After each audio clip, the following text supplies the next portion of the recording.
webale kuba atengo tambula naffe buli kadde emboozi gye nkuletedde evaako mu kibuga Masaka. Bangi mwawulira, bangi ne muyaayaana, bangi ne musiima, bangi ne muwaga ne mugamba nti ekibuga Masaka City kifunye TV esookedde ddala. Byali birungi nnyo era bagironkinga Prime Minister omukyala Nabbanja yajja n'alonkinga TV wadde ku mpewo teriiko. Gye nkutegeeza bagiyita TMTV. TMTV ng'ekulirwa omukyala gwe bayita Justin Namere basobola okubaate nga batutegeeza nti egenda kutandika nga 24 omwezi gwa Desemba paka akadde kano omwezi gwa January wetukoledde eggulire lino TV eno tennatandika. Kati bino byonna okutambula abamu ku baali baweebwa emirimu okukola ku TV eno era ng'omu bamuyita Bruce Nzabaniita abamutegeera omukulu oyo ava saidi z'Erwengo yasobodde okubaate nga yakambuwalidde omukyala gwe bayita Justin Namere okubamalira obudde okubazanyira ku mitwe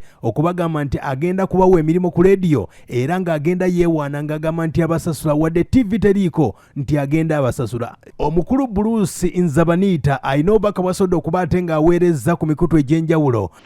Mu bbaluwa mulimu mbadde mukozi wa TMTV nga nawandiikibwa Namere nnyini nga neegomba nti mukozi aludde nga ndaba nga nyina amagezi era nasaba nteekemu application neteekebwamu nangamba nti mulimu gwe maze okulaba nga osobola application neteekebwamu era ntandikira wamu okukolegana wankuba TV teri ku mpewo kubanga tolina wogambira muntu nti akola fraud oba aextortinga ku lwa TV etali ku mpewo. Muntu wa extortinga TV etalina weerabikira oba ku DSTV oba ku Azam TV oba ku bunanga ne bu Star Times tolina wotandikira kugamba muntu woti olwokuba oluvannyuma omaze okwagala omukonfrontinga mu mirimu gye gy'akola n'oyagala omulemese kubanga nze ndi president mulamba w'ekitongole ekitiibwa Volunteer Uganda Extra. Emirimu gya volunteer gyalukkanira ddala n'egya TV. N'olwensonga eyo ffe ne tuvaayo ne tulaga okusaba kwe kwe yatuteekamu ng'atuyise mu ofiisi ye tusobole okuba nga tukolera abo abagambibwa okuba nga bakola ebintu ebitasaanidde okufuna emirimu ku disitulikiti. Oluvannyuma olw'okuba nti abo balemereddwa bagambibwa okuba nga balemereddwa okufuna appointment letter olw'ekiwandiiko ekigambibwa okuba mu Volunteer Uganda Extra ekya technical team kye yali ewandiise ng'egezaako okuyimiriza abakozi omukozi wa Rwengwa agwa mu department y'abayinginiya obutafuna appointment letter. Okubanga ekiwandiiko ekyo kyolaba ekya Volunteer Uganda ekyawandiikibwa nga kiyimiriza emivuyo egyo egigambibwa okuba nga mukulukulutinga abakozi omukozi oyo ali mu department y'abayinginiya. Kakati ekyo kyekyaviirako Bawolo agambibwa okuba Bawolo omukyala ate okujja okulaba ono CEO owa TMTV bw'amala okumulaba CEO akozese amaanyi ag'okuba nti ono omukozi we amukati okuwizidowinga ebbaluwa erawandiikibwa kaawo ekitongole kya Volunteer Uganda Extra ono basobole okuba appointment letter. Era byonna oluvannyuma lw'okupulezidenti w'ekitongole okugaana ekya Volunteer Uganda Extra okugaana okutuukiriza ekyali kimusabibwa CEO wa TMTV era ebyo bye byatuuseewo n'ayagala bulakamairinge awaayire ayise amawulire ag'obulimba alimbelimbe publiki alika kiri singa omuntu agambibwa okuba nga yaleba ofiisi ya kubeera nga ye muwabuzi wa pulezidenti tetumusuubira ate kuyita omuntu w'ekitongole ekiyigwanyisa obulabbayi n'obugenyi ate okumutuuza n'Bawoli agambibwa okuba nti bakola emivuyo okufuna emirimu ng'ate naye alina emirimu emirala e Masaka. So twalibadde tusuubira nti omugasozi wa pulezidenti mu nsonga za abuse of office, fraud, embezzlement of public funds n'ebiringa ebyo n'obulabbayi n'obugenuzi yalibadde ate ye ayambako buki buyambi kuwagira ekitongole kya Volunteer Uganda okutuukiriza emirimu gyakyo naye ng'ate si kukaka nti kyawe ebbaluwa bali basobola okufuna appointment. Musobole okwefuula abagamba tino mwakomplaininga oluvannyuma okukomplaininga ate muwandiike mulimbelimbe nti kati ebbaluwa bitwali tuwandiise byali bya bulabe era byali bya bukyamu. Ffe tetukkiriziganya na that illegalities and individualities. Ffe tetuli mu mbeera ya kumanyirwa bwe tutyo tugenda tukozesa bintu byakutukira linnya tetusobola kubanga that is infinity uvaali wesikirevu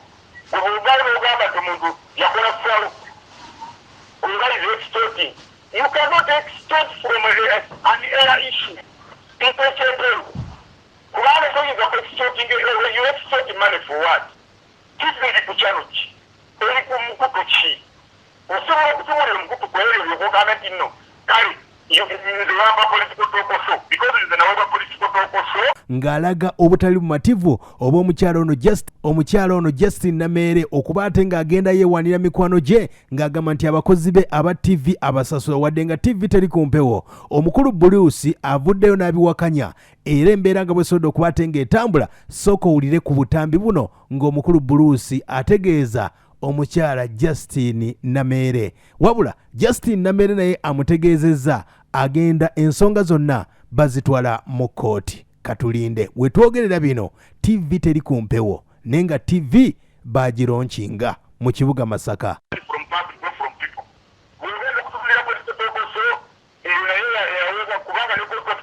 yange ng'omuntu ekyali kukisalwanira etambula bulungi okuvanga lumudesi mmange n'okubanti nizijanga kati kumpi gigendamu ebiri tewongoba ompanotisi eteeka lyali ligamba nti bwewongoba akulive nigundi kwekoti geno sayininga naye nti bwewongoba mwezi mulamawize noti she has never notified me at all nti ndi mugobe agwere muntu mu social media ebitanya amakulu ogwere muntu mu social media mu WhatsApp nkugule frangu bikiriki wonde tesujja kukiriziganya tukwatagana bodi kubanga koko kiweri ekyatambula wewongula emyezi mukaaga probation wewongula wagamba emyezi mukaaga probation kubanga yagamba mu contract yende emyezi yina kuba esatu nefe mu polisi w'abakozi polisero lebalu ina okuba emyezi mukaaga yagamba urungula umva noti ate n'usasura bulungi kati nze kyali mukozi bakiro mu TV okutuusa n'asasula niwe n'afuna notisi mu buwandiike so ebyo byonna biwongereza mpewo nti simanyi nakoze biki simanyi nabadde ndi soliciting money from public over what kibiri ku mukoto ki kigendanga okuba prime minister netujja n'atufrontinga n'afunika prime minister sinangala netuyimirira amaaso ga prime minister nebakulangirira nti TV tuliko nebasala akakuwa netuyingira munda nebamulaga ebyuma ebirimu nebamulaga ebyuma ebirimu egamba okuva kwayo TV tendangako nti oba yali egeziko ku mukutu so njagala okubategeeza ntegeeza public nti nze sirina bulabbayi yadde bukenuzi bwe nsobola kukola wadde kubba unayagadde kutaataaganya linnya lyange nga yeekolaanyi ne bano betulwanyizamu bulabbayi n'obukenuzi ba officials ba disitulikiti y'Ewengo n'abalala naye tuffe tetugenda kuyimirira kukula mirimu gyaffe gabavuluja Uganda tugenda kusigala nga tukola emirimu naye wanaakola ebirifuwalugi tumulondoolemu tumusobanule singa n'asangibwa mu ssaga yonna tumulabula nti pulezidenti w'ekitongole ky'eggwanga Uganda gye bamala kumwemoolirako bwe bati era tetwagala kutononera ino ebyo byonna byemulaba byawandiise ebyo byawandiise ebyekiralo ebyo bagenda bawandiise bitali mu makulu oba nabadde okusasula mbuulira nti nakulemeredde okusasula naye tonyonoonera linnya erinnya ndikoledde ebbanga linnya ndikoledde emyaka miyitirivu olira gwanoonya gyendi gwanoonya bumeere n'onzija gye wanzija n'oneesibako toyagala nkukolera emirimu olabadde okusasula nze sinze nagamba TV okuleme kuteeka ku mpewo nze nsigala mbala buli olukyambala buli oluyita nja kubala nze manja kubanga nze kogasendi yatandika kutambula bw'oba lemeredde okusasula jamba oŋŋambe nti nalemeredde okusasula nemereddwa okusasula kati nsaba ensonyiwa ebbanja era musaba ateeke mu buwandiike mukozi bwe yawandiika alina contract yenze mu mateeka asaba ebbanja ne gavumenti esonyiwa gavumenti waliwo keekolaawo akantu kusonyiwa abalina amabanja eryawutu waba yagala mubeerinaawutu ku bbanja lyange nsobola okutuula naye nga nkusonyize nkubanja kuvaayo eri public nanyononera erinnya nagezaako nanyonera erinnya nakola byayagala okukola tosobola kukola byekitumbaza bifaanagana bwe bityo owulira bulungi bw'oba oyagala kubeera nga omuntu omudala olanga omuguba ate tomuyiiya n'omusende muwaddikako biro mubeera byawandise public announcement n'ateeka ku bifaananyi byange n'agenda ng'ayenjeeza mu public era kyonna ndowooza kiyawogereddwa omukozi azitole okusasulwa okuliisa n'okutambuza era ebbanga lyonna okuba nga twatandika mu novemba